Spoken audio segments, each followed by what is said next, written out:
السلام عليكم ورحمة الله وبركاته. دمان مرتي شرف تماشى سوق تميت ودان وإذ السلام عليكم ورحمة الله وبركاته. marka wax yar oo qabanaya rabaa inaan ka sheego ujeedada xafladda maaragtay caawa loo sameeyay ay aqyaartii dhamaama jaaladii reer Sweden ay oo dhan meeshay u fadhiso. ujeedada waxa ay tahay sidan aan la wada socotaan kulligiinaba sanadkii hore 2012 bishii October 6deedii waxa ay ahayd xilligii madaxweynaha ummadda Soomaaliyeed حسن شيخ magacaabay Prime Minister-ka dawladda hadda jirta Cabdi Faarax Shirdoon Saacid maanta oo kale ayay ahayd waqtigii marka dabcan soo dhaweyn xilligii ay maaragtay sanadkaas u jirtay baan xafladan aan maaragtay aan qabanay waxaana ka warbixi doona insha Allah gudoomiyaha ama qofkii isku soo dubariday noo maaragtay agaasimay fadhigan quruxda badan ay hormood u tahay Saara Barqadle oo wada taqaanaan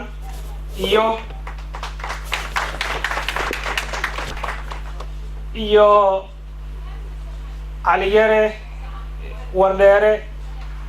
oo ah la taliyaha arrimaha bulshada Prime Minister-ka oo asigana nala jooga كل ياسينا وحي وحقبت كي دولتي وهجامين Prime Minister كسنة كي جرتي هاوشي أي قبتين يوم طلابتي أي جارين بوحوجان ماركتي نيوز نجسي أما بريك بار نجسي دونا إن شاء الله مركور كي تاني جرين أم كسر دويو الشيخ سليمان محمد يوسف إنه آيات القرآن وحسوسين ما دام ضد المسلمين عنه ومن يسوق يميت إن حسوسينه. أعوذ بالله من الشيطان الرجيم. بسم الله الرحمن الرحيم. قل أعوذ برب الناس ملك الناس إله الناس من شر الوسواس الخناس الذي يوسوس في صدور الناس من الجنة والناس. صدق الله العظيم. وحالي كمان سؤال واحد هذا كلمة وحان سيدونا إن شاء الله سارة برقدله أو قدومية أوروكا هوينك سويدن حاوتاكو سارة خدو. السلام عليكم هبين وناكسن أنا مهد سنتين عاو إن أتكسر قيب كشان حفلة دان قروح ذا بدن عن أقول تلاقي دولة الصومالية gaar ahaan Prime Minister-keena Saacid oo maalintii la magacaabay ilaa iyo hadda ay sanad jirsatay waxaan rabaa inaan dhaho mar walbana aad wada ogtihiin xawtaankan ay u taagan tahay madaxweyne kasta oo Soomaaliya yimaada dawlad kasta oo timaada sidaas ay ugu taagneed inaan taageerno waxa ugu horeysay oo taageero u istaago دولتي عبد الله يوسف وحكو حكت دولتي شيخ شريف وحكو حكت دولتي حسن شيخ انت هو يستاجا يعني أهم انت هسنا وحين نجت هاي إن أبا هنا هاي دولة ضد صوماليات كل صوماليات ولواي وأدونك كسر نقدي عاون وحنا واحد كان إن كده دولة ده حد جرته ودولة ده أبا هنا هاي ودولة أن رون أهانتي مانتا أنا كو أمانين وحقبشة إيه قبضتي دولة لا أقون صدي دولة نبضي كشقينيسا سيبا كار أهان Prime Minister كهذا مصالحته وحياوها نيجا عن سيدا كارك عن أبو استاغ أبو وتاجر وحاكم بدأ وحقاد واحد لا كوفسيجا قبلها صوماليات قبلها اللي حيوجو قفل بسيدو يقانو أرمها بالشدة وأنا وحيو أمانة قفك وحيو قبته Soomaali haddaan nahay run ahaantii ma naqaano qofku wuxuu wanaagsan uu sameeyay inaan ku amaano waxaan leeyahay Saacid uu ku amaanan yahay horumarka iyo wanaaga wadanka ka jira waxaan kaloo ku amaanaa mar walba waxaa jiri jirtay dowladda inta ugu muhiimsan inay isqabqabsadaan. taasna run ahaantii waxay nagu noqotay dhaawac markaa maqalnaba prime ministerkii iyo guddoomiyihii baarlamaanka iyo madaxweynihi isqabsaday. aad aan uga xumaanaa, laakiin ilaa iyo hadda alxamdulilah waxaad u moodaa inay ka gudbeen. soomaaliyana waxaa ninkii mas-uuliyaddeeda qaada waxa waaye inuu u adkaysto. isqabsasha way imaanaysaa, laakiin waa in loo dulqaataa oo laga shaqeeyaa wanaaga ummadda soomaaliyeed. dad badanaa waddanka ku dhibaataysan, dhibaatooyin badanaa waddanka ka jiro. 22 sano ummaddii baaba'day, dhulkii la waayey, badihii la qaatay, ciyaalkii badihii la degayso, waxyaabo badan oo run ahaantii aan la soo koobi karin. haddana waxaad aragtaan in aan adduunyadii dib ugu soo laabanay oo Soomaaliya ama prime ministerkeedii oo meel waddan tegay oo heshiis la saxiixanay, madaxweynihii oo heshiis saxiixay, wasiirkeena arrimaha dibadda Fawzi oo heshiis saxiixays. waa waxyaabo runtii aad u qiimo badan oo loo baahan yahay qof kasta Soomaali ah inuu meeshiisa ka istaago uu ka taageero. wax weyn ma looga baahna run ahaantii haddaan nahay dadkeena Soomaaliyeed oo dibadda ku nool. waxaana looga baahan yahay wixii wanaag ah oo jiro inaan la garab istaagno dowladda.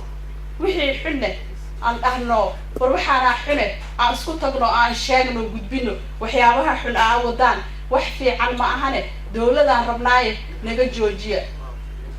waxaan leeyahay Saacid sanadkan sanadkiisa kale ilaahay nabad ha kugu gaarsiiyo. horumarka dowladda aa wadaan iyo shaqada wadaan ku guuleysta. maamul goboleedyada waa wax adag,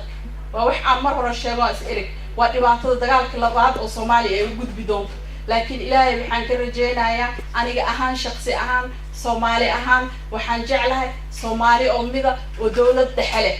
laakiin dadkoo dhan ma wada aaminsana, laakiin waxaa wanaagsan qof kasta wuxuu aaminsan yahay in loo daayo oo lagu ixtiraamo. qofkii maamul goboleedyadiisa aaminsanna lagu ixtiraamo. marka aniga Saare ahaan waxaan leeyahay Soomaaliya waxaan u rajeynayaa nabad. waxaan u rajeynayaa Soomaalinimadii oo soo laabato, magacii Soomaaliyeed oo soo laabto, sharaftii Soomaaliyeed oo soo laabato, wanaagii Soomaaliyeed oo soo laabto, iyo annagoo isjecel oo walaalo ah oo hal luqad ku wada hadleen oo wada muslim ilaahay naga dhigay oo halkaas waddankaas quruxda badan aan leenahay oo maanta dhibaatada ka taagan tahay. dadkii mas-uuliyaddeeda qaaday waxa waaye in lagu taageero, in loo istaago, in lagu ammaano.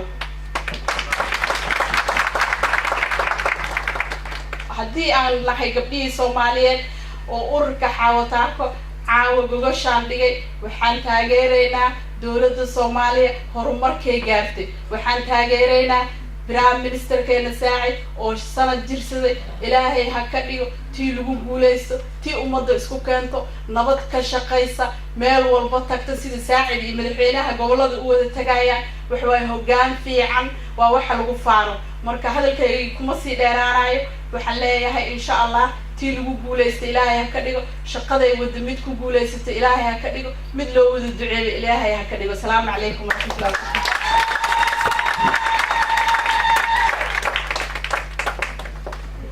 waa mahadsan tahay Saare Barqadle kelmadii qiimaha badnaa ay noo soo jeedisay. haddana kelmadda waxaan sii doonaa Dr. Abuukar Yuusuf Warsame oo asigana maaragtay intii kelmada ka dhihi doona insha Allah. asfurka xukun haysto waxa importantiga waa waxqabadka. inteenan cawad waxa isku keento waa waxqabadka dowladda jirta iyo maanta inaan ka wada hadallo maxaa la qabtay. balin waa jiraysaa, maxaan ku radaa isqabsi waa jiraya, noloshay ka mid tahay. laakiin importantiga waxa weeye walaalayaal in waddankii uu dhismo, in la helo derbi musawirka lagu dhajiyo kabacdaan ka doodno ciddii qurxan iyo ciddii loo jaray iyo ciddaan loo jarayn. laakiin horta hore in la helo system lagu kala dambeeyo dowladnimo. midda kale waxaan rabaa inaan xusuusiyo yaanan badanaaba ku mashquulin midda kale ama ammaanta yaanan siinin hal qof. waddanka marka qof uu madax ka yahay tiim baa la shaqeeya, dad baa la shaqeeya. waxyaalaha aad iyo aad maxaan ku radaa ii xiise geliyey waxay tahay brisambia waa wasiiradda Maryam Qaasim. waxbarashada horumarka macnaha iyo ilmaha la leeyahay dugsiga lagu celiyo, waayo waxa dib loo dhigay waa waxbarasho xumo, waa dhibaatada dagaalka. marka yaanan ka dhigin prime ministerka waa run waxqabadkiisu leeyahay, dowladdiisana waayo waxa hoggaanka uu ka yahay, laakiin tiim baa meesha shaqeeya. Maryam Qaas afaan ku dhirta, laakiin wasiirka ka badan oo magac la jira marka aanu dadka aanu siina maxaan ku radaa ixtiraamkeena naga mudan yihiin madaxdeena dowladeena waayo markaan qiimayno ayaguna sharaf waxay u noqonaysaa inay wax ka badan qabtaan soo wax dhacmaa mid baan kalaan raaligaada waxaan malayaa waqti leema qabanin iska sii wataa misugaa hal minute Mariam Qaasim barnaamijkeeda waxbarashada maadaama xagga waxbarashada ka socdo oo nin aan hadda magac ku hadlaayo aqoon-yahan aan ku hadlaayo aan ku dadaalo waxbarashada inaan taageero hadday ay dowladdu go'aansatay tabarteeda ay noqotay inay 1 milyan oo cunug loo diro iskuul 100,000 baa loo diraa sanadkan 100,000 waxaa ma طبعا waxaa loo shaqaleeyaa kun macallin waxaa laga yaabaa iskuul inta joogta xataa ma dhama waxay qaban karaan baahyar taageerada marka ha noqoto inaan iskuul iyo arday taageero waayo kuwaas haddii la taageero nabaduna waa soo noqonaysa cunugu wuxuu helayaa opportunity ka fiican inkastoo dee waxbarashada keliya aysan waxba taraynin oo hadda waxaa maanta geerida ay ka hadlaysay Zahro oo doomaha dad ku dhimanaya waa dhallinyaradeena waa carruurteeni guri aysan tacsiil ma jirto waxaa naga saari karana waa dowladna waxaa noo keeni kara waa dadka markaan dowladii dadkeenu dowladda keeno dowladduna ay waxbarashadii nidaam keento insha allah meel fiican baan gaari doonaa haddana waxaan u yeerayaa Marwo Caasho Tima Jilaac haddii maaragtay in cadaaladaan sugayna insha allah dowlaha yaraa dowladdeena Soomaaliyeed maasha Allah oo ku faraxsanahay maanta inaan dowlad leenahay runtii xaqiiqdii oo jirta oo adduunka laga aqoonsaday aad iyo aad bay u fiican tahay aad iyo aad baan ugu wada faraxsanahay Soomaali meel kasta ay joogaan halka sano ay had soo shaqaysay waxna way qabatay wax badan oo dhiman yihiin wax way qabatay oo run ahaantii waxa qofka sanad waa inta u horeysa uu marka hore sii fiirinayo oo uu kala baranayo habka loo shaqeeyo marka 10 wasiir iyo wasiirka muxuu ahaa ra'iisul wasaaraha Saacid way dadaaleen intay wax qaban karaan way qabteen run ahaantii dhaliil ma laha annaga baa waxaan iska rabnaa qof walbaba inaan dhaliil u yeelno mideeda kaleeto waxaa farxad noo ah 2 wasiir oo gabdhood baa ku jira labada gabdhood baa waxa weeye howl weyn bay qabteen wasiirada Fawziya si fiican ayay iyadana u qabatay dalka si fiican bay hoggaan ugu haysaa waxyaalo badan ayay banaanka ka soo qabatay Mariam Qaasim waa la sheegay Abuukar baa sheegay waxaan run ahaantii waxaa fiicnaan lahaydba 5 in laga dhigo laakiin intaas ay noqotay marka waxaan rajeynayaa insha Allah tacaala anaan warkay ku dheeraanaynin Saacid waxaan leenahay balyo dowladdaada waxaan rajeynayaa cadaalad iyo xaq inaad ku maamushid xasha la'aan midnimo intaas inaad ku wadid adiga iyo Xasan Sheekhba waxaan rajeynayaa inta hartay wax badan oo yacni aan la qiyaasi karin baa hartay 3 sano waxaan rajeynayaa inay noqoto 3 sano kuwa u dulqaata tanaasul sameeya ummadda Soomaaliyeed oo badaha ku dhamaanaya xabisyada ku dhamaanaya South Africa lagu dilaayo meel walba ku silacsan Greekland ku dhibaataysan Turkiya meel walba adduunka dacaladiisa ummadda Soomaaliyeed siiba dhalinyarada ku dhibaataysan inay wax ka qabtaan dalka inay dejiyaan inay u huraan inay dhexda u xirtaan inaynan run ahaantii markii la fiiriyo nafta qofka ibn aadamka marbay ka dhacda laakiin ha ka dhacdo adoo dalkaaga iyo dadkaaga u dagaalamaysa taasoo muhiim ah marka waxaan rajeynayaa dowladda in ay noqoto tii nabad noo horseeda iyo wanaag iyo sharaf adduunkana sharafteedii run ahaantii sharaf hadda waa hayaan laakiin sharaftii weyneed oo isku keenidii ummadda Soomaaliyeed nabad iyo hanaan iyo habkii la rabay waa inay hadda xoog saaran intii badneed way bilaabeen laakiin waa inay sii socodsiiyaan taas ayaan rajeynayaa waa mahadsantihiin haddana waxaan u yeeray haddii la yiraahdo Professor Cabdullaahi Cosoble oo asigana kelmadii uga aadan iska soo ikhwaani aad waxaan horta ugu mahadnaqayaa Sahare iyo Cali iyo guddigii kale hawshaan iska xil saaray abaabulay suuqaayo yeeray aawa halkan si aanu u xusno sanad guurada koowaad ee dawladda Saacid la hala yaabina dawladda ninka madaxda u ahaa magaciisa la siiyaa dadku waxay yiraahdaan dawladda Xasan Sheekh maaha dawladda waa dawladda Saacid anuu Xasan hadda waxba aan ka jiidayn Xasan qaranko dhan buu ka xukumaa laakiin dawladda ama xukuumadda waa xukuumadda Saacid weeye asaga loo magacaabay maanta oo kale iska leh Xasan maalintii la magacaabay asaga waa u faysteynaa laakiin maanta waxa iska leh Saacid baa iska leh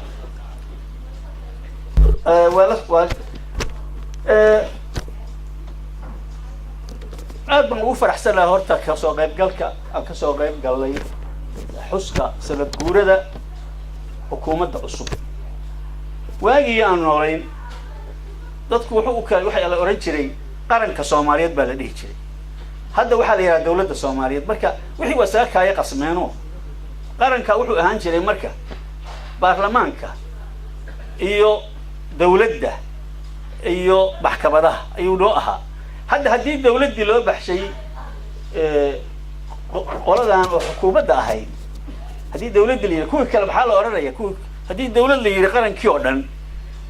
qoladan maxaa la oranayaa oo golaha wasiirada ah magacyada loo bixin doona xukuumad ah Soomaaligiina aaway marka Soomaaliga meesha ka saarteen marka Soomaaliga anigu sidaa ku soo dhaqanaya dawladdu waa midda maamulka ah qarankuna waa asagoo isku duuban marka presidentku wuxuu madax u yahay qaranka Soomaaliyeed ra'iisul wasaaruhuna wuxuu madax u yahay dawladda Soomaaliyeed ama xukuumadda Soomaaliyeed dadka afcarbeedka jecel Soomaaliya isaga sheekayn mayno dawlad way taqaan dawlad xunna way taqaan dawlad la'aan si fiican bay u taqaan marka waxaan rajaynayaa hawshaas inay loo kala caddahay waxba iskama kaya qaldan haddana aan is qaldayn dawladda Saacid waxaan u arkayaa ma dhici karto wiil maanta dhashay toddobaad ama bil ama 2 bilood ka bacdi ama sanad ka bacdi inuu dhaamiyo oo biiceel ka keeno laakiin waxaan is weydiin mudan oo la rabaa in la is weydiiyo dawladdaasi ama wiilkaasi wadadii ma ku dhacay wadadii toosleeyay ceelka biyaha looga keeni lahaa ma qaaday mise mid qardajeex uu ku dhacay oo duurku aaday taas is weydiin ah ma dhici karto inaan maanta dhiraado maxaa ka sabsoomay maxaa la keenayaa muxuu hayaa muxuu keenay waxaas war maaha wixii waa soo socdaanay wadama lagu dhacay anigu aragtaydu waxa weeye in dawladda cusubi lagu amaani karo in sida ay sahara sheegtay khayrallaha siiyeen khilaaf muuqda la'aan horta marka hore waxa hoos u yaala anagu ma ogin muraadna kama lihin waxaan doonaynaa kaliya inaysan ugu soo dhicin dagaha ayaa ku dhicin in la isdiriray khilaaf muuqda ma aanan maqal midda labaad khilaaf waa inuu jiraa haddii shir la isugu yimaado dood baa imaanaysa doodaas markay timaadana waa la murmayaa murankii haddii laga dhigo khilaaf iyo meel balaaya ka dhacday hadda waa badawniba taasi lama yiraahdo taas lama rabo xukunku wuxuu ku salaysan yahay 3 tilaabo kala dambaysa sidiisaba marka hore dood furan ama dood dimuqraadi ah dood xorriyad oo qofku ku doodo shirka marka la joogo ka bacdina aqlabiyad in lagu go'aamiyo ka bacdina go'aanka wadar ahaan loo qaato anigu go'aankii ma qaadan ma dhacdo waxa weeye waxaan suuragal ahayn marka anigu waxaan aaminsanahay haddii saas loo qiimeeyo inaan khilaaf muuqda oo macno leh meeshaas nimanka dhexdooda inaanu ka jirin waana haddii wax lagu amaani karo maxay waqtihin wax alla wixii hadda ka horeeyay waxaana la degay waxay ahayd khilaaf iyo aniga ma qabo iyo ciddaydu ma qabto iyo reeraha iyagu ma ogola iyo wax noocaas oo allow sahla tan labaadna waxaan aaminsanahay inay la yimaadeen oo noo soo bandhigeen adduunkuna ka aqbalay adduunka waxa la yiraahdo aruba aad runta waa iska bar hadalkaas meesha ila maray waxa caalamka la yiraahdo aruba garanaya iyo meelay degan yihiin iyo meelay xafiis ku leeyihiin iyo cidda xukunta midna ma aqaan maxaa la magacooda يا ليش عالمك ما لقى على كل حال waxaa ka soo qaadaa dadka lacagta haysta iyo awood waxay soo bandhigeen qorshe cad oo muuqda oo la yaqaano oo la fulin karo oo la meel marin karo ay soo bandhigeen baa amisana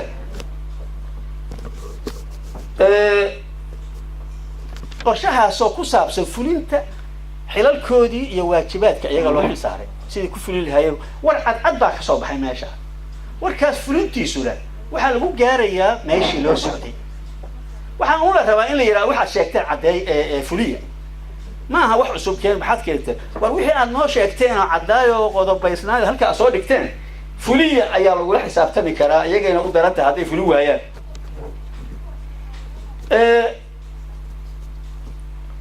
waxaan kaloo jira waxaa la yiraahdaa hadda oo gabdhuhuna yiraahdeen dhulka midahay dadka la yiraahdeen nabad waxay yiraahdeen nabadgelyadu weli waxbaa ka dhiman nabadgelyadu waxbaa ka dhimanaysa nabadgelyadu waa shaqo joogto ah mar walba maanta haddii la dhamaystiro berri mid cusub waa mid u dhacaya guryaha islaameed marka berri waa bilow haddana mid labaad baa gabar kufsanaya waa bilow haddana mid kale mid baa lacagti xadaya loo dhiibay waa bilow nabadgelyadu maaha wax inta la soo afjaro la dhameeyo la oranayo waa nabad baana nabad joogtaa ma jirto waa in dagaal la gala haddii kale maxaa anagu qaaligu muxuu qabanayaa booliisku muxuu qabanayaa wasaaradda arrimaha guduhu maxay qabanaysaa haddii hawsha lasoo afjaro lama soo afjarayo waxaa la rabaa in dagaal joogtaa lala galo oo nabadda guud ahaan meel la aqbali kara la geeyo laakiin nabadda hala dhameeyo waa riyo ma jirto taas waxaan aaminsanahay inay aad wax uga qabatay xiriirka dibadda waad ogtihiin meeshaa dhiilay adduunku wuxuu noo xisaabin jiray xiriirka dibadda si fiican bay uga shaqeeyeen doodiri kama taagna taas waxay kaloo wax wanaagsan ka qabteen waxbarashada oo qabasho dhab ah iyo qorshe muuqday ka sameeyeen waxbarashada laakiin waxaa mushkilo ku haya niman aan shaqo kalaba qabin inay halkaa shaqo ka dhigtaan oo lacag ka tabcadaan mooyaane oo aan waxaan u jeedaa oo meelahan qaar iga muuqdaa dad raba inay caruurta lacag ka tabcaan annagu waxaan u baranay Soomaali haddaan nahay waxbarasho lacag la'aan iyo caafimaad lacag la'aan ayaan u baranay qofkii noo keena wax ka duwan taas waa dagaal maxaa ma rabna annagu waxaan doonaynaa dawladdeenu inayna siiso waxbarasho lacag la'aan ilaa jaamacadda iyo takhasuskeeda waxaan rabnaa caafimaad lacag la'aan in la siiyo anaga dadaal baan ku dhisanay 1956 baan ku dhisanay maaha 60kii ilaa hadda waa wadanay hadda miyaa niman iskuusaba isbahaystay rabaan in lacag laga dul tabcadaan oo yiraahdaan waxbarashada waa lacag oo yaa aqbalay waxaas aniga waxay la tahay barnaamijku waxaas inuu soo aqbalay ma rabna anaga brevaata wax la yiraahdo brevaata ninka sameeyay waa sax ha samaysto manhajka dawladda ha fuliyo cid lacag u geynaysa ka qaato laakiin hadii dawladda iyo waxa la wixii dawladda qaban lahayd in brevaata lagu dhaasluujiyo oo lacag looga ay ku qaataan dawladuna qad salaato caruurtooda lacag la kii aan lacag haysanin oo banaanka dhoobnaado taas waa waxa revolutionary adduunka ka dhacay weey waxa ka dhacay revolutionary ka dhacay waa la diiday waxaas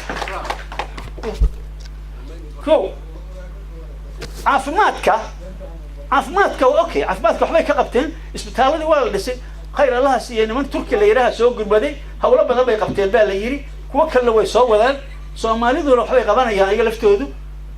waabaan ku qasaarnay caafimaadka oo privaatiga ah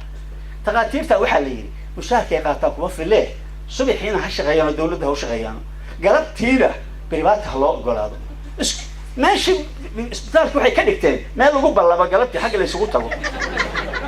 waxay yiraahdeen meesha waxa kaaga qaban karnaa xagga loogu imow xaggaas la soo dhaadeen lacag looga qaad halka halka daawadii xaggay geysteen qarabkii xaggay geysteen marka taasoo kale waa wax xun weeye waa wax horaan u aragnay wax cusub maaha waa balaayo adduunka taas waxa laga rabaa dawladdu inay arrinta ka fikirto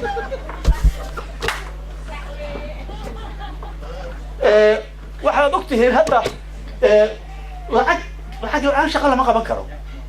kaabayaashii laga baqnaa kaabayaasha dhaqaalaha iyo waxbarasho kaabayaal bay leeyihiin wax lagu fuliyo kaabayaashii lama qaban karo haddaan lacag loo helin laakiin sidaan maqalay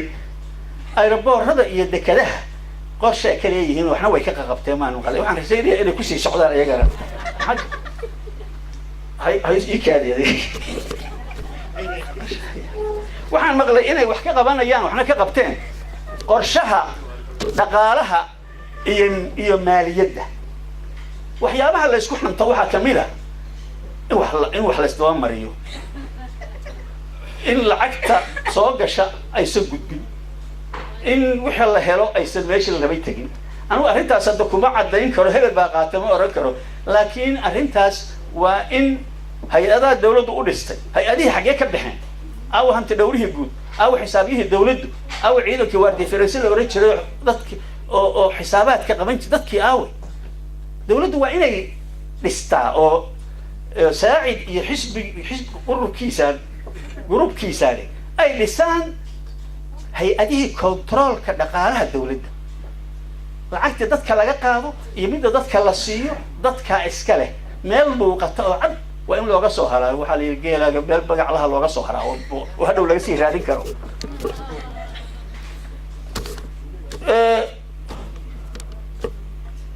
waxaa degdeg looga sugayaa marka oo hadda degdeg looga sugayaa ko inay diyaariso dastuur maxaa jira dastuurka hadda soomaaliya ka jira oo la yidhi waa ku-meel gaar ama waa federaal waxba kama jiraan dastuur jira maaha maxaa jira dastuur meel uu soo maray iyo cid ogolaatay iyo cid aqbashay midna ma jiro oday waxaa loo geeyey kaaba qabiiladii baa loo geeyey waxaa la yidhaha taabanina gudbiya 825 baa loo gudbiyey waxaa la yidhaha taabanina gudbiya baarlamaankii baa la geeyey waxaa la yidhaha taabanina xaggee la geynaya marka haddii taabanina gudbiya yaa xaggee loo wadaa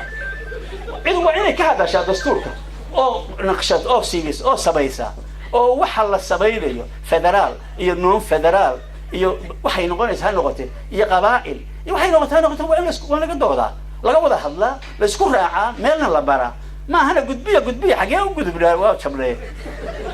haddeera waxaa la leeyahay waa la dabaqi waayo waa iska hor yimid hadduu iska hor yimid yaa la rabaa inay ishaleeshiyaan baarlamaankaa la rabaa baarlamaanka dadka yidhaahda baarlamaanku xaq uma leh been bay sheegeen baarlamaanka maxaa loo sameeyey waaba sharci dejintii sharciga u weynna waa dastuurkee maxay loo qabanayaan marka lacag badan bayba qaataan oo dadkii oo baktiyey ayaguna waa dhergeen maxay qabanayaan waxaa soo haray in ay dastuurka samayntiisa shuruuc baa jirta dastuurka lagu fuliyo shuruucdaasna inay sameeyaan hay-adaa jira sharcigu dastuurka laftiisa uu jidaynaya in la sameeyo oo guddiye ah hay-adihii iyo guddiyadiina inay dhisaan baarlamaanka ma samayn kara haddaan dawladdu aysan geyn marka xukuumadda saacid waxaa laga doonayaa inay dastuurka sixidiisa u howlgasho shuruucdaa samayntooda u howlgasho hay-adaha dastuuriga ah ee dastuurka qoraya dhisidooda u howlgasho wax weyn maaha guddiyaha loo saaraa waa lasoo dhameeyaa dadka la dhex dhigaa waa laga doodaa problem ma yaallo waxa aan ku soo dhamaynayaa sixidda garsoorkii buuq baa ka taagan ayaguna waa buuqayaan waxay leeyihin waa nala dulmay oo lacagna lama siiyo oo maxaan cunaa bay leeyihin ayagana waxa la yidhi laaluush bay qaataan hadda maxaan cunaa haddaan mushaar laysiiso inaad dadkii wax ka jafjafa maaha ay kuleeyihin ayagana marka waxaa la rabaa in la saxo oo garsoorkii meel la saaro dawladda gomberkeedu waxa weeye maxkamadda booliiska iyo xabsiga markay fadhiisato gamber ay yeelato kabacdi ay doodi kartaa oo hadli kartaa oo wax qaban kartaa haddaadan booliis lahayn oo aadan maxkamad lahayn oo aadan xabsi lahayn maxaa qabanaysaa hadal lee waaya aniga waxay ila tahay baa weye taasna ma soconayso marka garsoorkii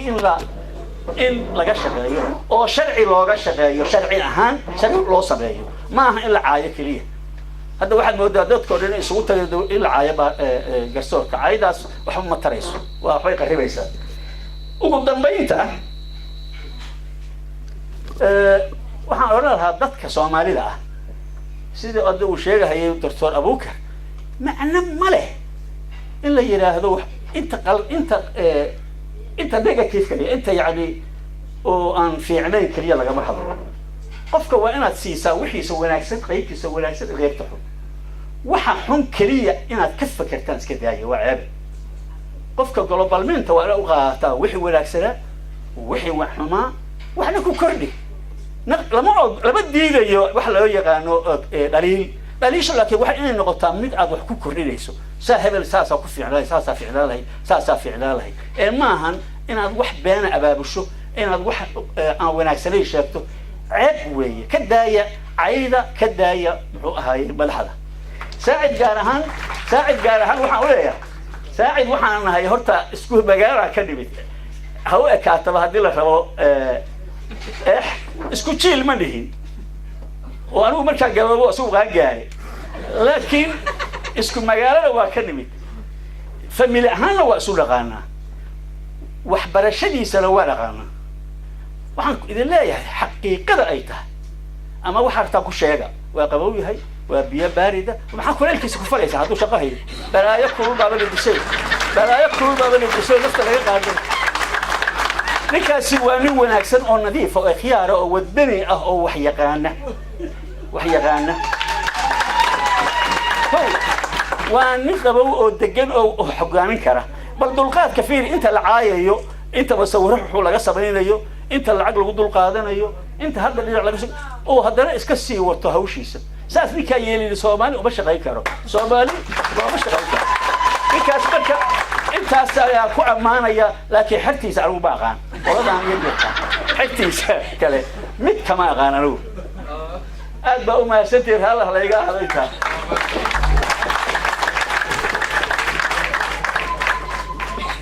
waxa xaqiiqa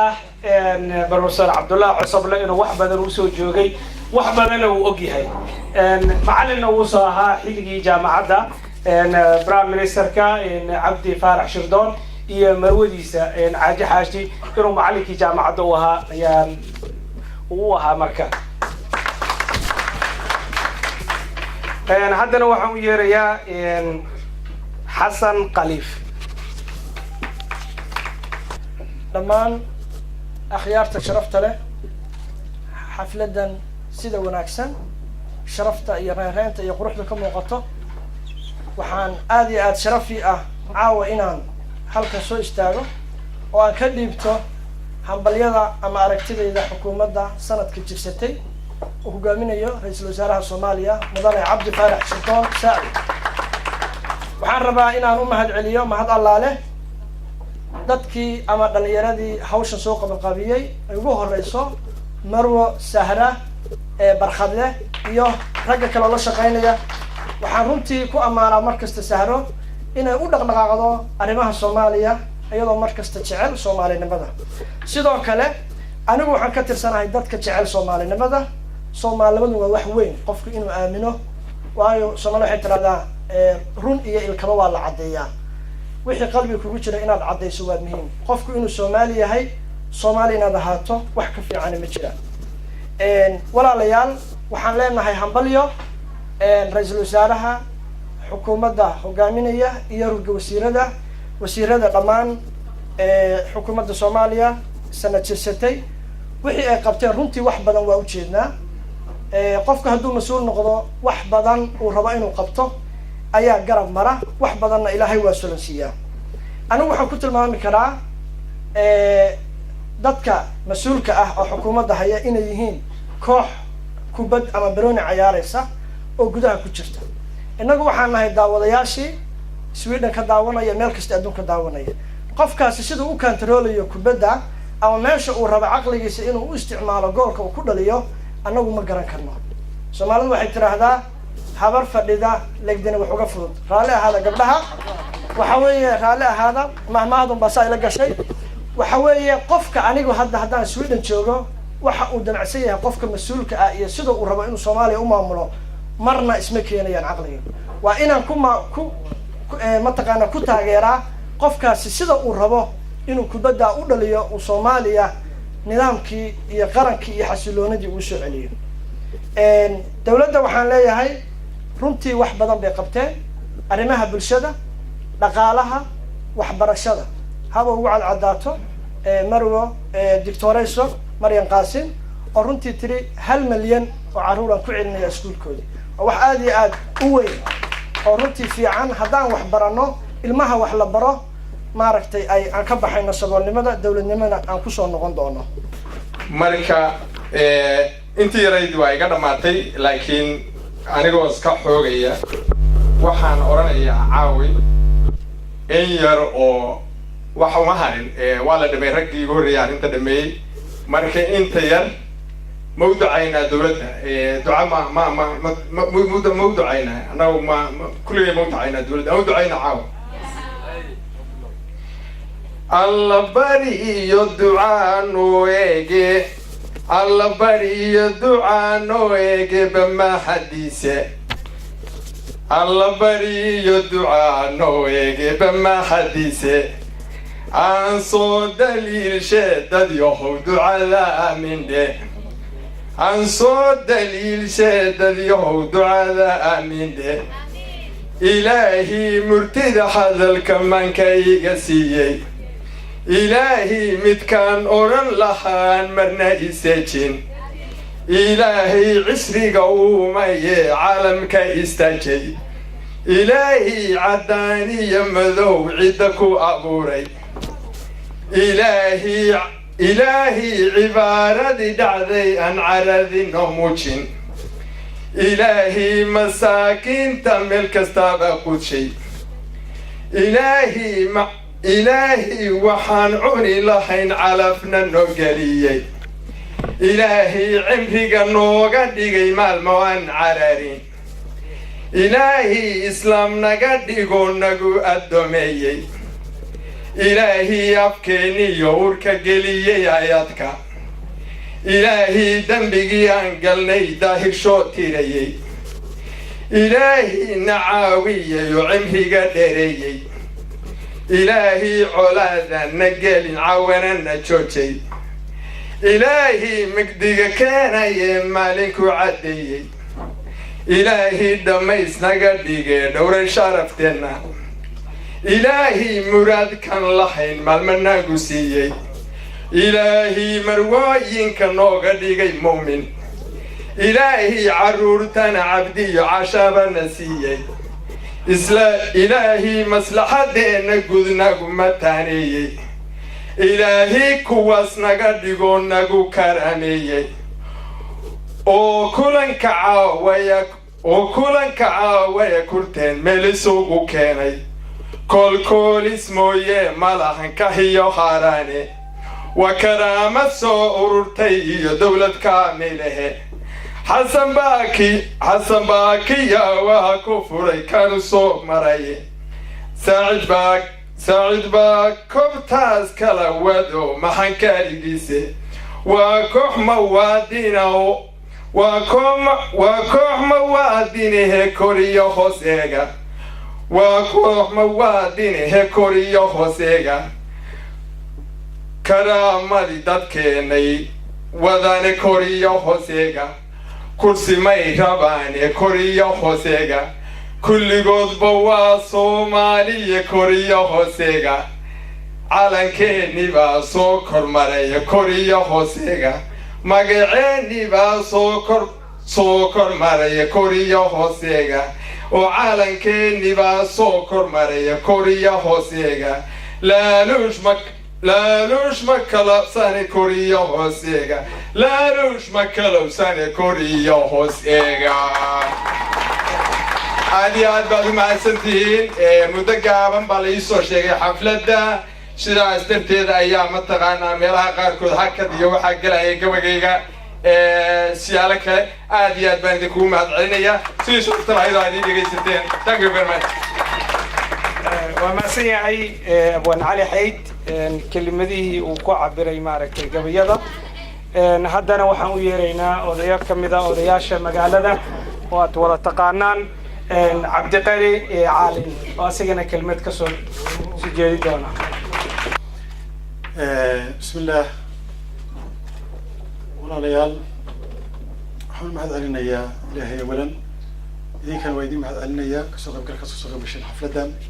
raggii qabanqaabiyey iyo maqaayadana waan mahad celinayaa raggii iga horreeyey oo xigmad iyo caqli intaba aan ku tabayo waan mahad celinayaa waxaa laga hadlayay waxqabadkii dowladda muddada sanadka ah anigu sanadkaa waxaan ku koobayaa waan soo jeedinayaa waa ammaan guud dhaliil waxay iska jiraano laakiin 99% waxaan leeyahay waa ammaan guud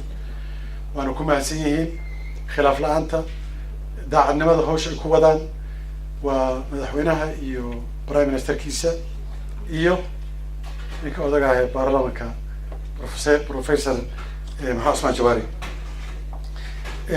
intaa kadib haddii mar laga hadlay waxqabadkoodii oo la sheegay in siyaasiyan ay wax qabteen caafimaadkii iyo waxbarashadiiba wax ka qabteen dhaqaalihii wax ka qabteen oo sida aan ognahay bangiya laga furay dalkii bangi laga furay mushaaraad loo qoray ciidankii waxaan qiyaasayaa iyagu hawshii ay lahaayeen way ka soo baxeen waxaa loo baahan yahay haddii ayagu hawshooda ay qabsadeen oo hawshii loo egmaday ay bilaabeen waxaan qiyaasayaa dadka hawshoodu maqan tahay inay tahay dadkeena qurba joogta ah qurba joogta maadaama dawladdii ay hore u dhaqaaqday maxaa inala gudboon innaga qurba joogtayada awalan waxaa inala gudboon bal horta marka hore innagu inaynu isu nimaado wada hadalno gogol fidsano si fiican isu fahamno siyaasiyan ka midowno caqliga dareenka intaba aan midayno kabacdina aan ku taageerno dawladda hawshaas quruxda badan oo ay hore usoo qabatay haddana waxaa iyada laftirkeeda sugaya si markii aanu u midowno intaas aan ka kabno dawladda wax badan ayaan la qaban karnaa waxaa intaa kadib dawladda hor yaalla shaqo aada u fara badan oo aada ogtihiin soomaali inay dayacan tahay 1 milyan oo qaxootiya ayaa kenya yaalla xeryaha soomaaliya dhexdeeda ku yaal magaalo walba waad ogtihiin xera ku taalla qaxooti waxay u baahan yihiin wax loo qabto waad ogtihiin hortay baa la sheegay dhalinyarada soomaaliyeed ee ku tabaalaysan ama ku dhimanaya badaha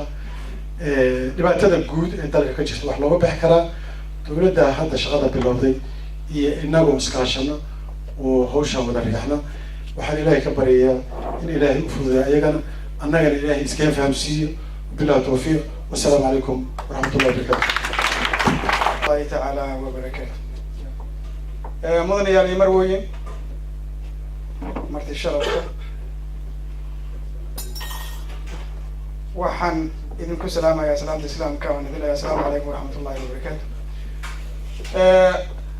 وحن مرينا هذا القيم كيسي يمعان كيسي هري ولا ماضي وإنت أصلا جبناها بلايها.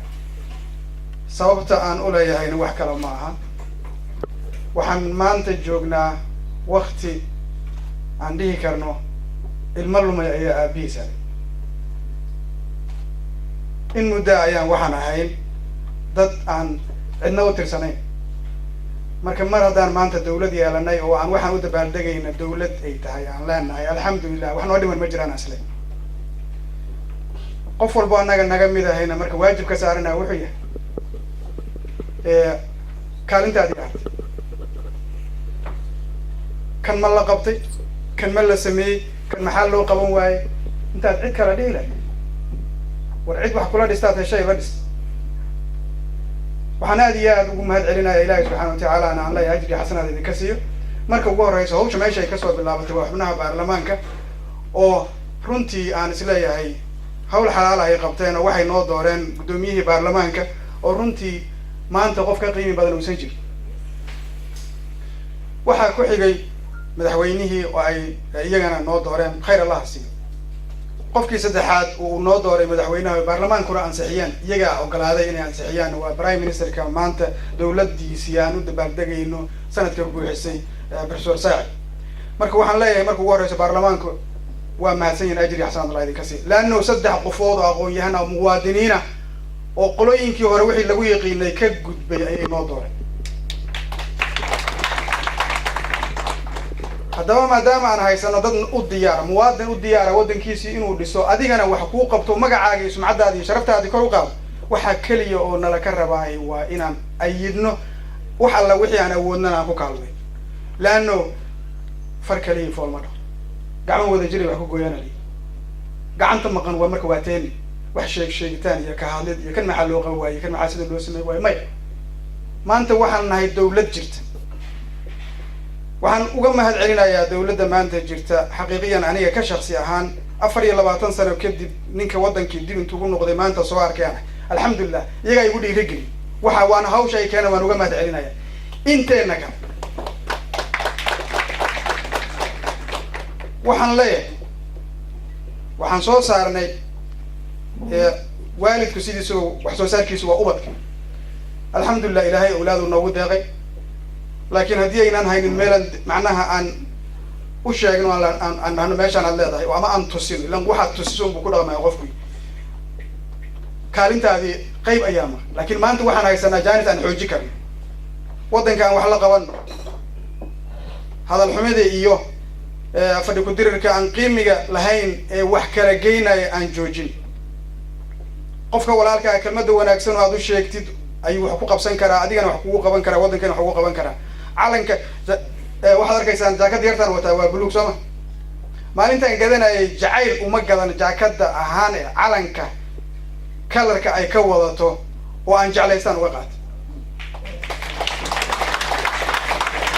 walaalayaal marka waxaan idin leeyahay muwaadinimadii dib ha usoo noqoto qalbigaan dhaqmay muwaadinimada dib ha loogu soo celiyo waxaan nahay dad walaala oo aan marna kala maarmayn mashriq iyo maqrib meel walba aan jirnaba kala maarmi mayna aan gacmaha isqabsan waa mahadsanid wasalaamu calaykum waraxmatullahi wabarakatu waxqabadka dawladda aa ku warqabtiin ay ugu horeyso dhinaca arrimaha gudaha magacaabista maamulada gobolada ra-iisul wasaaraha oo ah dawladihii ka horreeyay TFG-da ra-iisul wasaare intaasoo gobol isku soo maray inuu jirin muxuu ahaa maamulada u magacaabay ugu dambeeyey maamulka ugu dambeeyay Jubba haddana kelmadda waxaan sii doonaa insha Allah cali oo ah la taliyaha cali yare wadheere oo ah la taliyaha arrimaha bulshada dhinaca prime ministerka xafiiska prime ministerka ayuu arrimaha bulshada la taliya uga yahay kolley waxay dawladda ay qabatay sanadkii ay jirtay wuxuu maaragtay kala socdo intaan anaga ognahay kolley in kale ayuu noogu dari doonaa waa mahadsantiin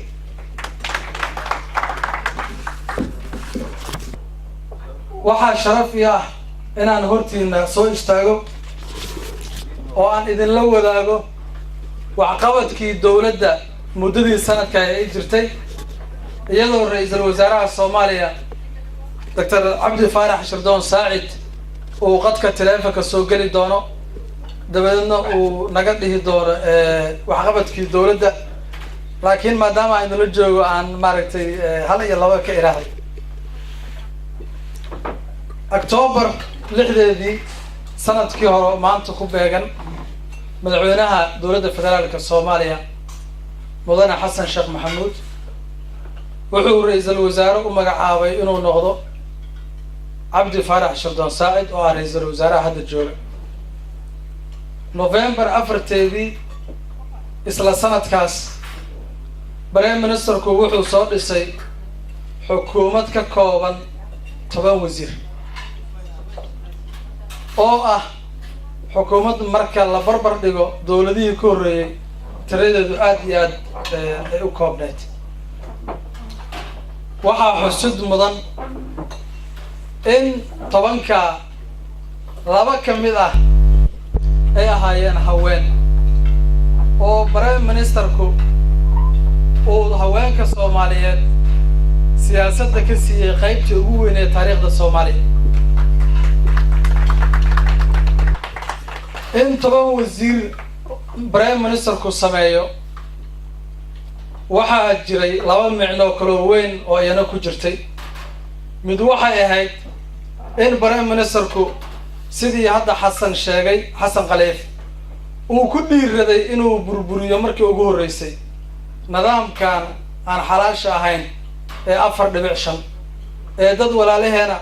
ee Soomaaliyeed oo nala dhiiga oo nala dhaqana oo nala deegaana naloogu sheegay inaanay annagana dhammayn ay naga yihiin taasoo ahayd cadaalad darro iyo waxaan la qaadan karin tan labaadna waxay ahayd sidaan hore u sheegay ka qaybgelintii haweenka ee talada dalka intaa kadib November 13 baarlamaanka Soomaaliya waxaa la horgeeyey xukuumaddii aan soo sheegay ee 10 wasiir ahayd waxaa maalinta baarlamaanka soo xaadiriyay oo joogay 225 xildhibaan xukuumadda markii codka loo qaadana waxaa si aqlabiyadu ka ogolaaday 219 xildhibaan taasoo noqonaysa dowladdii ugu horeysay taariikhda Soomaaliya intii ay jirtay hesha cod aqlabiyada intaas leeg ee baarlamaanka inta kadib ra'iisul wasaaraha Soomaaliya Mudane Cabdi Faarax Shirdoon oo ka duulaya siyaasadda dalka ee loo yaqaan 6 pillarska ama 6 tiir wuxuu u howlgalay fulintii siyaasaddaas iyada ah oo ay gugundhig u ahaayeen uguna muhiimsanaayeen sugidda amniga siyaasadda dibadda iyo soo celinta xiriirka aan caalamka la lahayn kobcinta dhaqaalaha dalka sare u qaadista iyo tayeynta waxbarashada ubadkeena caafimaadka dowlad wanaagga ilaalinta xuquuqda aadanaha garsoorka hirgelinta nidaamka federalismka ee ummadda Soomaaliyeed ku heshiisay ergooyinka Soomaaliya matalayay iyo dhisidda iyo sidoo kale sare u qaadista iyo tayeynta ciidamada qalabka sida ee Soomaaliyeed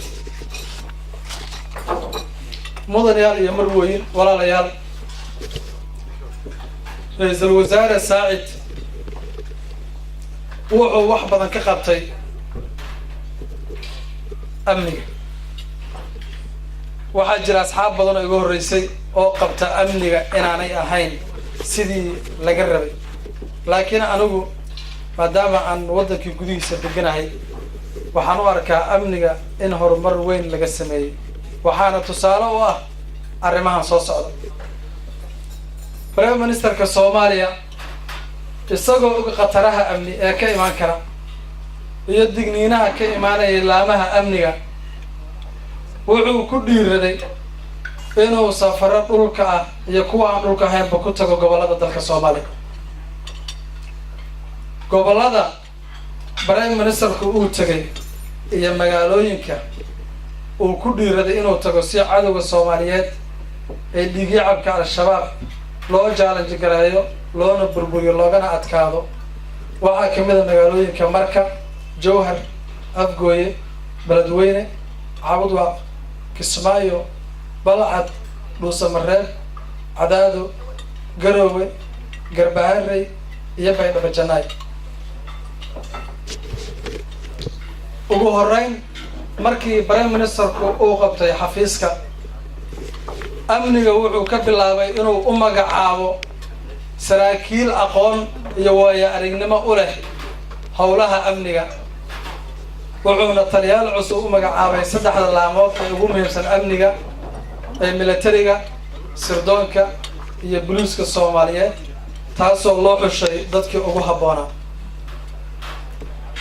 muddadii sanadka ay ra'iisul wasaaruhu xafiiska joogay waxaa heshiisya caalami ah lala galay dowladda aan saaxiibanahay iyo kuwa aan jaarnahay si loo tayeeyo laamaha amniga iyo ciidamada qalabka sida ee Soomaaliyeed dowladaha heshiiska lala galay oo aad u badnaa waxaa ugu muhiimsanaa dowladda Turkiga Talyaaniga Ingiriiska Ethiopia Yemen Uganda Djibouti Iraq iyo Sudan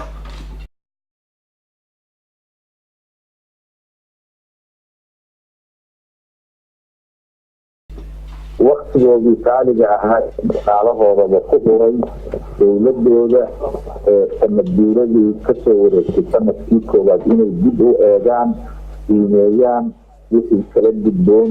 ay kaga dhaqaaqaan taageero hadday tahay iyo hadday kala bixin tahayba aad baanu intii ugu farsannahay dareenkiina aada nagula joogtaan annaguna sidoo kale ayaanu qurbihiina intiiba culays badan ee nagu haya shaqada tirada badan oo aanu qabanayno oo nala kala xisaabtanhayana masarkeedu waxa weeye idinka caruurtiinaba saa dalkeenna aanu jecelnahay aada igu soo laaban lahaydeen sidii aynan ammaan ugu heli lahayn dowlad iyo karaamo iyo saxma ugu heli lahayn runtii halkii sano oo u dambeeyey oo aynu soo dhaafnay waxaanu xoog saakay ayadoo bariis carabi ay joogaan si ajandihii dowladda oo aynu degsanayna lalana ogolaaday aynu u fulin lahayn ilaahay hadiisa waxaa u kalsoonahay anigoo duruuf aada u adag ku shaqaynayna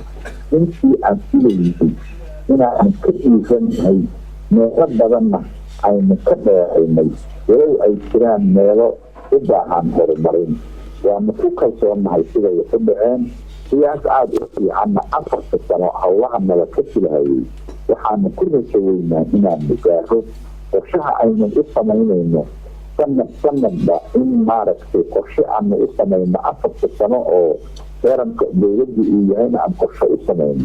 waa inaan la nimaadno wax cusub oo ah waxaan nala ka filahayo inaan naqaano inay noo qorshaysan yihiin in dadkayadu og yahay waxa loo hayaa inaysan iska soconin xisaab iyo qorshe ku socdaan inay ogaadaan ayay tahay qorshuhu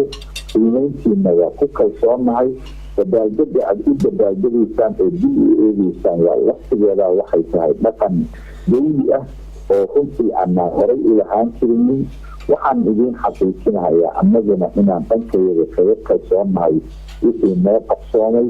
waxaan naga dhimana aan u rajaweynahay waktiga loo qorsheeyey inay ku fuli doonaan si kooban haddaan idinkaga waramo umuuraha arrimaha gudaha arrimaha dibadda dhaqaalaha umuuraha ijtimaaciga dhammaan intii aanan ka filaynay wax badan oo kamid ah ayaa runtii qabsoomay meelaha aan sida gaarka ugu faraxsanayo waxaa kamid ah ammaanka wixii ka qabsoomay waxaa kamid ah dhaqaalaha iyo maaliyadda wixii ka qabsoomay oo runtii meel walba intaan ka filaynay aan oran karo ka badan ayaanu gaaray ha noqoto xagga maaliya ha noqoto xagga miisaaniyadda ha noqoto dakhliga ma soo geli jiray oktoobarkii hore ilaa iyo maanta intuu kordhay oo ka badan 3 jibaar ha noqoto sida caalam noo aqoonsaday oo uu nagala qaybgalahayo dibudhiska soomaaliya oo shirarka kala duwan oo nabadkugu hantida nabadkugu yareehayo lagu samaynahayo ha noqoto reformska aan gudaha ka samaynay oo suuro geliyey in dakhliga yaduna kordho annagana nala ku aamino inaan maaragtay maamuli karo 2 bilyan iyo ka badan muddo 1 sano gudaheeda runtii rajadu aada ayay noogu fiican tahay halkan waxaa ka dhalan doona haddii alla idmo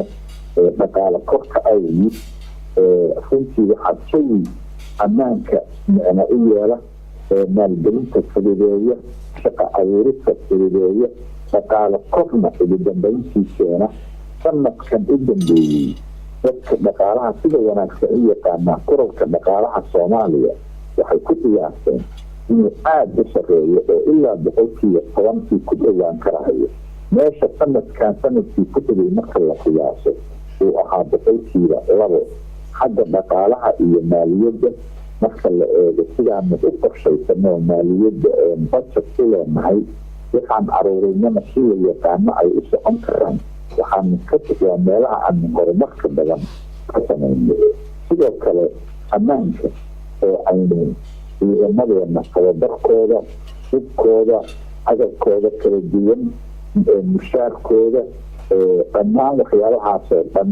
aynu sugnay waa guul aada u wanaagsan marka isku soo koob waxaan rajaynaynaa xagga ammaanka xagga maaliyadda xagga xiriirka dibadda oo iyadana maaragtay aqoonsi aada u tiro badan aynu ka helay guud ah iyo soo dhaweyn tiro badanba oo safaarado badan maantaysa ay xamar ka furan yihiin marka loo qiyaaso waktigii hore oo 3 iyo 2 ay ka furaayeen iyo maanta oo 10 ka badan intii kalena ay degdeg usoo geli doonaan intii waa guul aada u wanaagsan waxaanu ka xisaabtamaynaa 1 sano gudaheed wada hadallo intii ama xagga ha noqdeen dhaqaalaha iyo dibakabashada ama xagga siyaasadda ha noqdeen ama xagga ammaanka ha noqdeen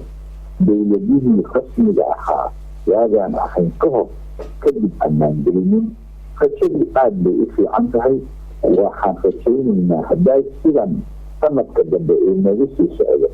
idinka iyo ilmihiina iyo wadankii aad jeclaydeen inaad isku heli doontaan ood imaan doontaan annagana allaha noo fududeeyo waxaanu ku shaqaynaa difaacado aada u tiro badan waxaanu ku shaqaynaa khatar aada u tiro badan oo runtii ammaankayada iyo noloshayada iyo caafimaadkayadaba u daran laakiinse danta soomaalida awgeed aanu ugu faraxsannahay inaanu ku shaqayno ilaahay waxaan ka rajeyneynaa dadkaha aynu leenahay inaanu noo fududeeyo